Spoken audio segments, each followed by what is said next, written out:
오늘 함께 나눌 하나님 말씀은 사사기 6장 11절부터 24절까지입니다. 사사기 6장 11절부터 24절까지인데 읽는 것은 16절까지만 읽도록 하겠습니다. 사사기 6장 11절부터 16절까지 말씀 제가 읽어드리겠습니다.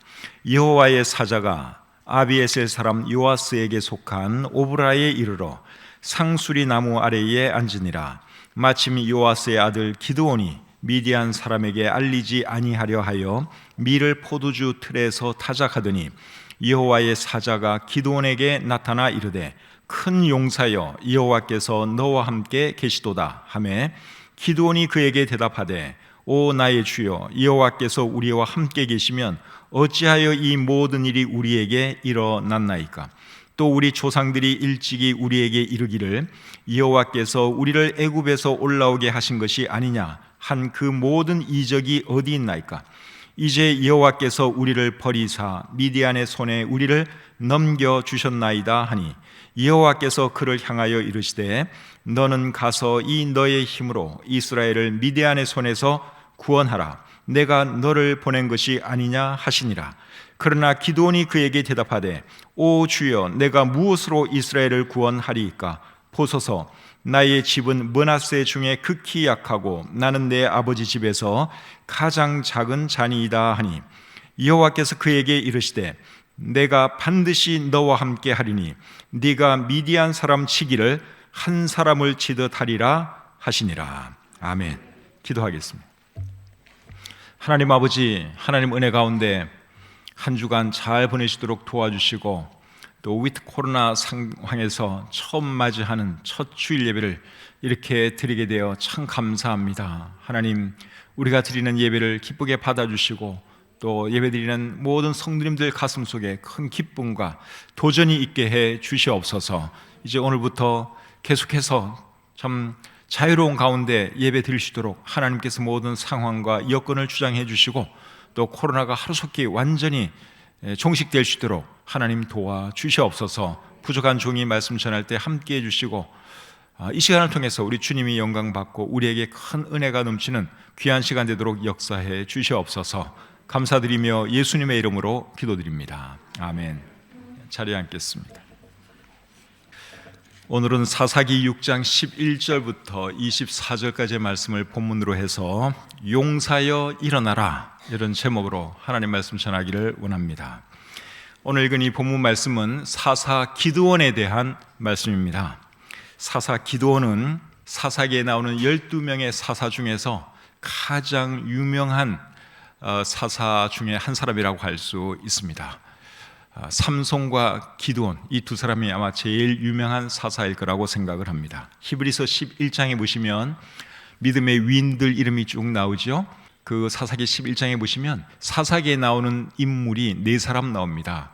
근데 4사람 중에서 누구의 이름을 제일 먼저 말하느냐? 기드온 이름을 제일 먼저 말합니다. 기드온, 바락, 삼손, 입다, 이 4사람이 다 사사기에 나오는 사람들인데 기드온의 이름이 제일 먼저 나온다고 하는 사실이죠. 오늘 읽은 이 본문은 하나님께서 사사 기드온을 부르시는 내용입니다. 하나님의 사자가 기드온에게 나타나서 기드온과 대화를 하면서 기드온을 부르시는데 대화의 첫 마디가 뭔가 하면 큰 용사여 여호와께서 너와 함께 계신다 하는 것입니다. 12절 말씀 한번 보겠습니다. 여호와의 사자가 기드온에게 나타나 이르되 큰 용사여 여호와께서 너와 함께 계시도다. 큰 용사라는 말은 용맹스러운 용사라는 뜻이죠.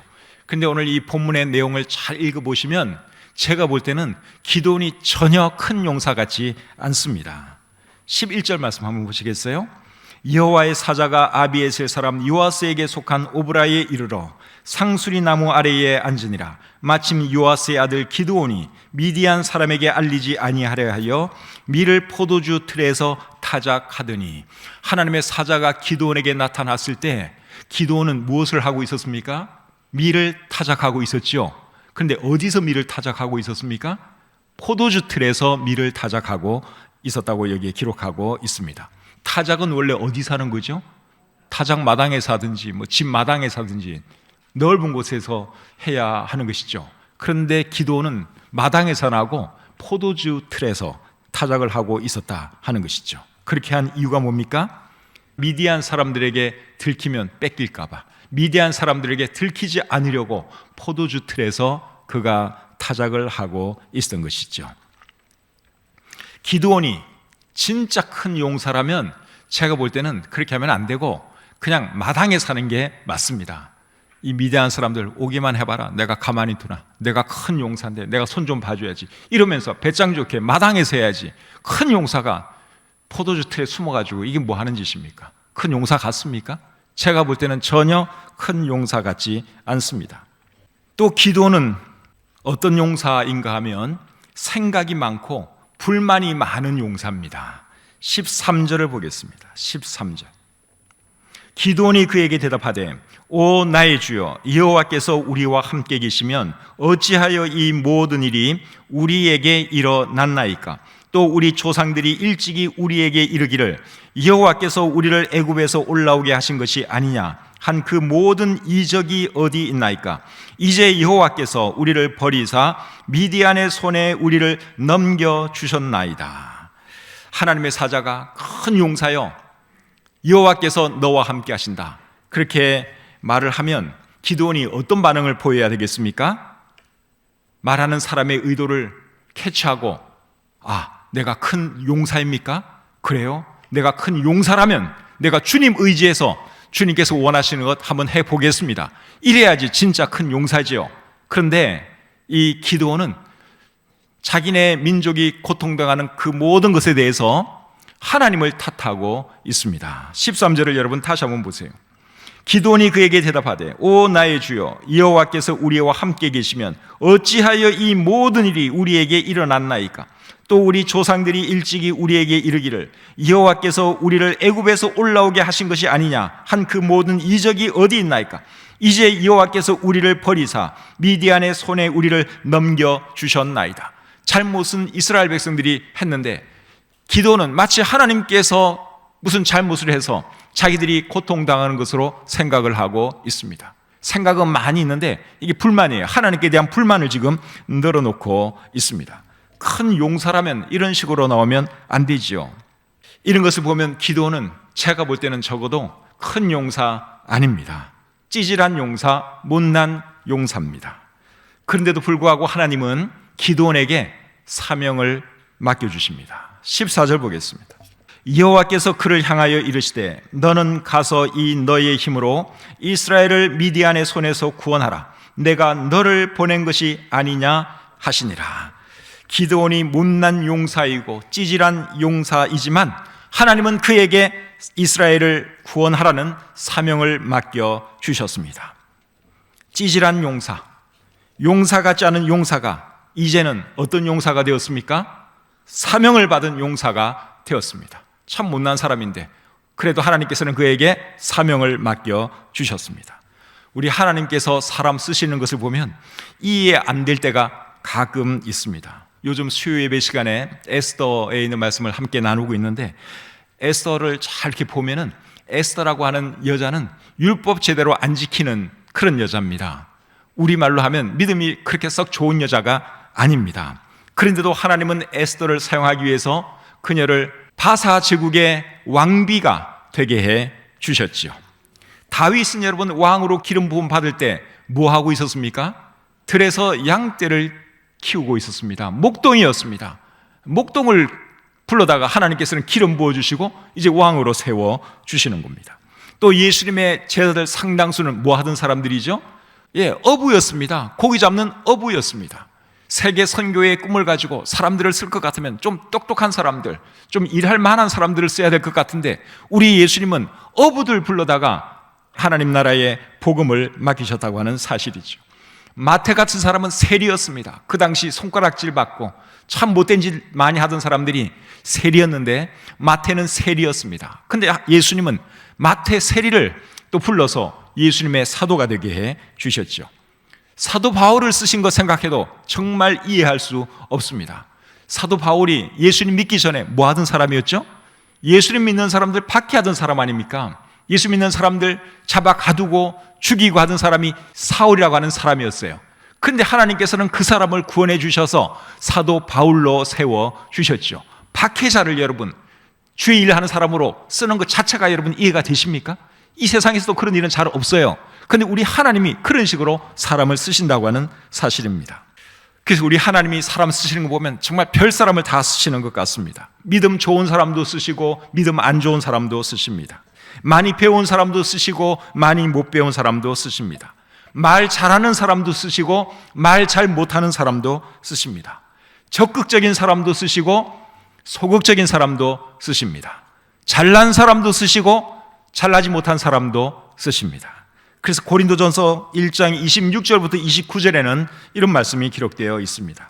형제들아 너희를 부르심을 보라. 육체를 따라 지혜로운 자가 많지 아니하며 능한 자가 많지 아니하며 문벌 좋은 자가 많지 아니하도다. 그러나 하나님께서 세상에 미련한 것들을 택하사 지혜 있는 자들을 부끄럽게 하려 하시고 세상에 약한 것들을 택하사 강한 것들을 부끄럽게 하려 하시며 하나님께서 세상에 천한 것들과 멸시받는 것들과 없는 것들을 택하사 있는 것들을 폐하려 하시나니 이는 아무 육체도 하나님 앞에서 자랑하지 못하게 하려 하심이라. 여기 보면 우리 하나님께서는 참 못난 사람들, 별 볼 일 없는 사람들 쓰시는 것을 여기 말씀을 하고 있는데 그렇게 하시는 이유가 뭐라 그랬습니까? 자랑하지 못하도록 하기 위해서 내가 나된 것은 하나님의 은혜입니다. 이 고백하게 하시려고 하나님께서는 참 별 볼 일 없는 사람들, 믿음 없는 사람도 쓰시고 못난 사람도 쓰시고 많이 못 배운 사람도 쓰시고 오늘 이 본문에 나오는 기드온 같은 사람도 쓰시는 것입니다. 얼마나 찌질해 보입니까? 얼마나 못나 보이는 사람입니까? 그런데도 하나님은 기드온을 부르셨다고 하는 사실이죠. 하나님의 사자가 기드온에게 이스라엘을 미디안의 손에서 구원하라 그렇게 말씀을 하니까 기드온이 뭐라고 대답을 합니까? 자, 15절을 보겠습니다. 본문 15절입니다. 그러나 기드온이 그에게 대답하되 오 주여 내가 무엇으로 이스라엘을 구원하리이까? 보소서 나의 집은 므낫세 중에 극히 약하고 나는 내 아버지 집에서 가장 작은 자니이다 하니 용사 같지 않은 용사, 찌질한 용사다운 대답을 기드온이 하고 있습니다. 계속해서 기드온은 계속 우리를 실망시키지 않고 그 찌질한 모습 계속 유지하고 있어요. 기드온의 대답은 좋게 말하면 겸손한 것이고 조금 안 좋게 말하면 소심하고 못난 것이죠. 하나님께서 일하라, 미디안의 손에서 이스라엘을 구원하라 그렇게 말하면 네, 내가 주님 의지하고 한번 해보겠습니다. 이래야지 큰 용사고 멋진 용사지. 하나님도 아시잖아요. 우리 집안 별 볼 일 없고 나도 별 볼 일 없는 거 주님이 잘 아시잖아요. 그런데 제가 뭘 합니까? 이렇게 지금 대답을 하고 있습니다. 근데 우리 성경을 보니까 하나님께 쓰임받은 사람들이 처음에는 다 그런 식으로 대답을 하더라고요. 하나님께서 모세를 부르셨을 때 모세는 뭐라고 대답했습니까? 주님, 나는 입이 뻣뻣하고 혀가 둔한 자입니다. 일을 맡기시려면 좀 괜찮은 사람을 맡기십시오. 우리 형님같이 말 잘하는 사람을 쓰십시오. 모세가 그렇게 대답을 했죠. 예레미야를 불렀을 때는 예레미야가 뭐라고 대답한 줄 아십니까? 주님, 나는 어린아이라서 말을 못합니다. 저는 말을 못해요. 그렇게 대답을 했습니다. 그나마 좀 시원한 대답을 했던 사람이 이사야 선지자예요. 하나님께서 내가 누구를 보내며 누가 우리를 위하여 갈꼬 그렇게 초청을 했더니 이사야가 뭐라 그랬습니까? 내가 여기 있나이다. 나를 보내소서. 이사야가 참 그래도 괜찮은 사람 같아요. 대답을 하려면 이런 대답을 해야 하는 것입니다. 하나님께서 저나 여러분에게 어떤 일 좀 맡기시려고 부르시면 여러분 이사야 같은 이런 대답을 할 수 있기를 바랍니다. 이제 우리가 내년을 바라보면서 또 친교회 임원을 개선을 해야죠. 친교회 임원 맡기려고 하면 서로 안 하려고 그냥 길을 씁니다.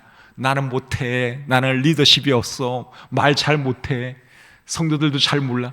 하여튼 안 하려고 그렇게 노력을 합니다. 그러지 마시고요, 이사야 같이 좋습니다, 제가 해보겠습니다, 그렇게 할 수 있는 사람이 되시기를 우리 주님의 이름으로 축복합니다. 15절에 나타난 기드온의 모습은 어떤 용사입니까? 사명을 받았지만 감당할 엄두를 못 내는 그런 용사입니다. 기드온이 못하겠다고 계속 그러니까 하나님께서 뭐라 그러십니까? 자, 16절 보겠습니다. 16절. 여호와께서 그에게 이르시되 내가 반드시 너와 함께 하리니 네가 미디안 사람 치기를 한 사람을 치듯 하리라 하시니라. 우리 하나님도 참 대단한 분 같으세요. 기도원이 못하겠다고 그러면 관둬라 임마 그럴 텐데 우리 하나님은 안 그러세요. 예. 내가 너와 함께 할 것이고 내가 너를 도와줄 거니까 네가 그 일을 하도록 하라, 그렇게 말씀을 하시죠. 하나님께서 이 정도 말씀하시면 기도원이 뭐라고 대답해야 하겠습니까? 알겠습니다. 제가 정말 부족한데요, 하나님 한번 제가 해보겠습니다. 하나님 저 잘 도와주셔야 됩니다. 제가 해보겠습니다. 이렇게 대답을 해야 되죠. 근데 기도원이 그렇게 대답할까요? 안 할까요? 우리의 기도는 역시 그렇게 대답을 안 합니다. 17절을 보겠습니다. 기도원이 어떻게 대답하는지. 17절. 기도원이 그에게 대답하되 만일 내가 주께 은혜를 얻었사오면 나와 말씀하신 이가 주 되시는 표징을 내게 보이소서. 기도원 보면 정말 깝깝해 죽겠어요. 저는 깝깝하죠. 여러분도 지금까지 실컷 주님하고 이야기해놓고 나와 말씀하시는 분이 주님인 것을 제가 어떻게 알 수 있습니까? 증거를 보여주세요. 표징을 보여주세요. 지금 이 말을 하고 있습니다. 내가 하나님이라면 진짜 기도는 한 대 치워박았어요. 근데 우리 하나님은 진짜 인내심도 많으시고 얼마나 선한 하나님인지 모릅니다. 그래서 하나님이 기도원이 원하는 대로 표징을 보여주십니다. 20절 21절 보겠습니다. 하나님의 사자가 그에게 이르되 고기와 무교병을 가져다가 이 바위 위에 놓고 국을 부으라 하니 기드온이 그대로 하니라. 여호와의 사자가 손에 잡은 지팡이 끝을 내밀어 고기와 무교병에 대니 불이 바위 위에서 나와 고기와 무교병을 살랐고 여호와의 사자는 떠나서 보이지 아니한지라. 기드온이 표징 보여달라니까 하나님께서 표징을 보여주셨습니다. 널찍한 바위에 기드온이 가져온 무교병과 국 쏟아 부으라고 해서 쏟아 부었더니 어떤 일이 일어났습니까? 갑자기 그 바위에서 불이 나와가지고 거기 있던 모든 음식을 싹 다 태워버렸습니다. 지금까지 기드온이 말한 분이 누구라는 것입니까? 하나님, 하나님의 사자인 거죠. 하나님인 거죠. 이런 표징 보여주면 어떤 반응을 보여야 될 것 같아요? 와, 하나님이시군요. 정말 감사합니다. 나에게 이런 놀라운 표징을 보여주시더니 이제 내가 확신을 가지고 열심히 일하겠습니다. 그렇게 말해야 맞죠? 기도는 어떤 반응을 보일 것 같아요? 자, 22절 보겠습니다. 기드온이 그가 여호와의 사자인 줄을 알고 이르되 슬프도소이다. 주 여호와여, 내가 여호와의 사자를 대면하여 보았나이다. 참 기드온은 대책 없는 사람이에요. 표징 보여달라서 표징 보여줬더니 이제는 죽을까봐 걱정하고 두려워하고 있습니다. 아니, 표징 보여달라서 보여줬잖아요. 그러면 감사합니다. 내가 한번 해보겠습니다. 이런 자세를 보여야지 이제는 죽을까봐 걱정을 하고 있습니다. 정말 못난 사람이죠. 이런 기도원을 하나님이 왜 부르셨는지 정말 제가 이해하기가 힘듭니다. 걱정하고 두려워하는 기도원에게 하나님께서 또 뭐라고 말씀하시는지 23절을 보겠습니다. 여호와께서 그에게 이르시되 너는 안심하라, 두려워하지 말라, 죽지 아니하리라 하시니라. 걱정하고 두려워하는 기도원을 하나님께서 안심시켜 주셨습니다. 걱정하지 마라, 너 안 죽는다, 걱정하지 마라. 하나님께서 위로해 주셨습니다. 우리 하나님이 정말 좋은 분이시죠? 이런 분이 우리 하나님이십니다. 그래서 기도원은 뭘 하느냐? 제단을 쌓고 하나님을 예배합니다. 24절 말씀 보겠습니다. 24절. 기드온이 여호와를 위하여 거기서 제단을 쌓고 그것을 여호와 살롬이라 하였더라. 그것이 오늘까지 아비에셀 사람에게 속한 오브라에 있더라. 제단을 쌓았습니다. 하나님께 제단을 쌓았습니다. 하나님께 제단을 쌓았다 하는 말의 의미는 하나님께 예배드렸다, 그 뜻입니다. 기드온이 지금까지 한 말과 행동 중에서 그나마 제일 나은 것이 이겁니다. 그렇죠? 하나님께 제단을 쌓고 하나님을 예배한 이 행위, 이거는 정말 잘한 것이죠. 이제 기드온은 하나님을 예배하는 용사가 되었습니다. 이날 기드온이 체험한 하나님, 기드온이 예배한 하나님은 어떤 하나님이었느냐? 평강의 하나님이셨습니다. 제단을 쌓고 그 제단의 이름을 여호와 살롬 그렇게 붙여놨는데 그 말의 의미는 여호와는 평강이다, 그러한 뜻입니다. 지금까지 살펴본 기도는 어떤 용사입니까? 용사 같지 않은 용사, 찌질한 용사, 못난 용사입니다. 그런데 기도원이 여러분 결국 어떤 용사가 되는 줄 아십니까? 용사다운 용사가 됩니다. 용맹스러운 용사가 됩니다. 이제 거기에 대한 자세한 내용은 오늘 본문 이하 쭉 읽어보시면 이분이 얼마나 위대한 일을 하는지 우리가 알 수 있습니다. 어쩌면 우리 하나님이 그런 용맹스러운 용사가 될 것을 미리 보시고 현재는 찌질하고 못난 사람이지만 큰 용사요, 용맹스러운 용사요, 그렇게 불러주셨는 것이 아닌가 생각이 듭니다. 베드로의 원래 이름은 베드로가 아니라 시몬입니다. 그런데 예수님께서 베드로의 이름을 시몬에서 게바 또는 베드로 이렇게 바꿔 주셨습니다. 게바, 베드로라고 하는 말의 의미는 반석이죠. 근데 여러분, 이 베드로는 처음에는 전혀 반석 같은 사람이 아니었습니다. 이분도 참 못난 모습을 많이 보였습니다. 그런데 후에는 정말 반석과 같은 사람이 되지 않습니까? 예수님은 베드로가 반석과 같은 사람이 될 것을 미리 아시고 그에게 반석, 베드로, 게바 이런 이름을 붙여주셨다고 생각을 합니다. 기도원도 마찬가지예요. 처음에는 큰 용사 전혀 아닙니다. 못난 용사입니다. 찌질한 용사입니다. 그런데 우리 하나님은 기도원이 멋진 용사, 용맹스러운 용사가 될 것을 미리 아시고 큰 용사여 하나님이 너와 함께 하신다, 그렇게 말씀해 주신 것이죠. 우리 하나님은 사람을 보실 때 현재의 모습만 보시지 않고 미래의 모습까지 보시는 분이라고 하는 것을 여러분 절대로 잊지 마시기를 바랍니다. 그게 하나님의 사랑입니다. 고린도전서 13장 7절을 보시면 사랑에 대해서 말을 쭉 하면서 제일 마지막으로 이렇게 말을 해요. 사랑은 모든 것을 참으며 모든 것을 믿으며 모든 것을 바라며 모든 것을 견디느니라. 모든 것을 바란다는 말이 뭡니까? 모든 것을 바란다 하는 이 말은 희망을 버리지 않는다는 말이에요. 계속 그 사람에 대해서 기대를 가진다, 희망을 가진다. 그게 모든 것을 바란다는 말의 의미입니다. 그게 사랑 아닙니까? 사랑. 부모가 여러분 자식을 키울 때도 그런 마음으로 키우지 않습니까? 지금 현재는 어리고 오줌 똥 못 가리고 아무것도 모르는 어린 아이라도 그 아이가 잘 자라고 나중에 멋진 사람이 될 것을 바라보면서 미래의 그 아이의 모습을 생각하면서 부모들이 자식을 키우는 거예요. 그게 사랑입니다. 우리 하나님이 기도원의 미래의 모습을 보고 큰 용사여 이렇게 말해주신 것이 우리 주님의 사랑이었습니다. 베드로에게 내 이름은 이제부터 베드로다, 반석이다, 그렇게 말해주신 것이 우리 주님의 사랑이었습니다. 지금은 별 볼 일 없어도 너 나중에 멋진 사람 될 거야, 미리 미래를 보셨던 것이지요. 그래서 우리도 사람을 볼 때 너무 현재의 모습만 보지 마시고 그 사람이 변화될 미래의 모습을 미리 볼 줄 아는 그런 사람이 되어야 할 줄 믿습니다. 그러면 지금 조금 부족한 게 있어도 봐줄 수 있어요. 그래, 언젠가는 저 사람이 나아질 거야. 그래서 우리가 항상 미래를 바라볼 줄 알아야 하는 것이죠. 오늘 제가 기도원에 대한 설교를 했습니다. 설교를 하면서도 제가 사실 기도원에게는 되게 미안해요. 너무 제가 혹평을 해서. 근데 기도원이 저를 충분히 이해해 줄 것을 제가 믿습니다. 근데 제가 왜 기도원의 이렇게 못난 모습을 부각을 시켜서 열심히 설교를 했느냐? 이유가 있습니다. 기도원의 모습 속에서 제 모습을 보기 때문에 그래요. 우리의 모습을 보기 때문에 그렇습니다.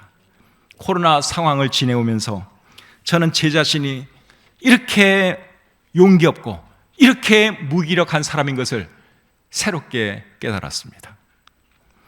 예배는 교회의 본질이고 생명과도 같은 것인데 현장 예배 드리지 말라, 10%, 20%만 현장에서 예배 드리라 하는 정부의 말에 항의 한번 못하고 현장 예배를 너무나 쉽게 포기해버린 내 자신을 보면서 내가 이렇게 무능한 사람인가, 내가 이렇게 비겁한 사람인가, 그 생각 정말 많이 했습니다. 속으로는 이게 아닌데 계속 생각을 하면서도 벌금 내는 것이 무서워서 이웃의 건강을 배려해야 한다, 교회가 이기적이라는 인상을 주면 안 된다, 행정명령 따르지 않으면 전도의 문이 좁아진다 등등 핑계 아닌 핑계를 대면서 행정명령 잘 따라왔습니다.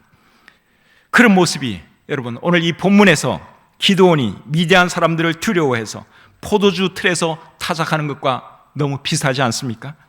감당해야 할 사명이 있음에도 불구하고 이런 핑계 저런 핑계 대면서 사명 감당하지 않는 그 모습하고 너무나 닮았지요. 기드온이 용사였지만 전혀 용사답지 못했던 것처럼 우리가 그랬고 한국 교회가 그랬습니다. 근데 그 결과가 뭡니까? 그렇게 했는데 결과가 어떻게 나타났습니까? 수많은 교회가 문을 닫았습니다. 수많은 교인들이 교회를 떠났습니다. 한 10,000교회 정도가 문을 닫았다고 하고 제가 볼 때도 20-30% 이상의 사람들이 교회를 떠났습니다. 우리 교회도 예외가 아닐 거라고 생각을 합니다. 믿음의 용사들이 용사답지 못한 모습을 보이는 동안 마귀는 코로나를 너무너무 잘 이용했습니다. 결국 수많은 교회가 문 닫았잖아요. 성도들이 교회를 떠났잖아요. 뜨거웠던 그 믿음 다 사라졌습니다. 나올 수 있는 사람들도 교회 안 나오고 지금은 다 이거 보고 앉아 있어요. 그러면 이제 우리는 어떻게 해야 할까요? 지금까지는 믿음의 용사답지 못한 모습으로 지내왔다 하더라도 이제부터라도 믿음의 용사다운 모습을 되찾아야 한다고 믿습니다. 기드온이 처음에는 용사답지 못한 못난 용사의 모습을 보였지만 나중에는 그가 진짜 용사였다는 것을 보여준 것처럼 우리도 그래야 할 줄 믿습니다. 기도는 용사 맞아요. 우리도 용사입니다. 믿음의 용사입니다. 그런데 믿음의 용사다운 모습을 보여주지 못할 때가 너무너무 많이 있었죠. 지금까지 다 그래 왔습니다. 말로는 하나님의 아들, 믿음의 용사 어쩌고 저쩌고. 그런데도 여러분 실제적인 모습은 너무너무 무기력했습니다. 제 자신이 그랬습니다. 제 자신이 너무너무 비겁했고 너무너무 용기가 없었습니다. 항의 한번 못하잖아요 다들. 하나님께서 용사 같지 않은 용사 기드온을 참된 용사가 되도록 이끌어 주신 것처럼 하나님은 지금 이 시간에도 우리를 그렇게 이끌어주고 계신다고 믿습니다. 우리 하나님 실망시키지 말고 이제부터라도 하나님께서 기대하시는 멋진 용사, 멋진 믿음의 용사가 다 되시기를 우리 주님의 이름으로 축복합니다. 하나님 은혜와 사랑을 감사합니다. 우리가 믿음이 있노라 하면서도 정말 믿음 없는 그런 모습 보일 때가 얼마나 많이 있습니까? 용감하게 믿음 생활 해야 되는데 그렇지 못할 때는 또 얼마나 많습니까? 그러는 동안 한국 교회가 너무너무 참 많이 무너졌고 훼손되었습니다. 하나님 저희의 믿음 없음을 용서해 주시고 이제부터라도 다시 일어나 우리 한국 교회를 세울 수 있도록 도와주시고 우리 교회를 세워나갈 수 있도록 하나님 도와주시옵소서. 하나님께서 우리에게 기대하는 그 모습을 우리가 결국 나타내 보일 수 있도록 하나님 축복해 주시옵소서. 감사드리며 예수님의 이름으로 기도드립니다. 아멘.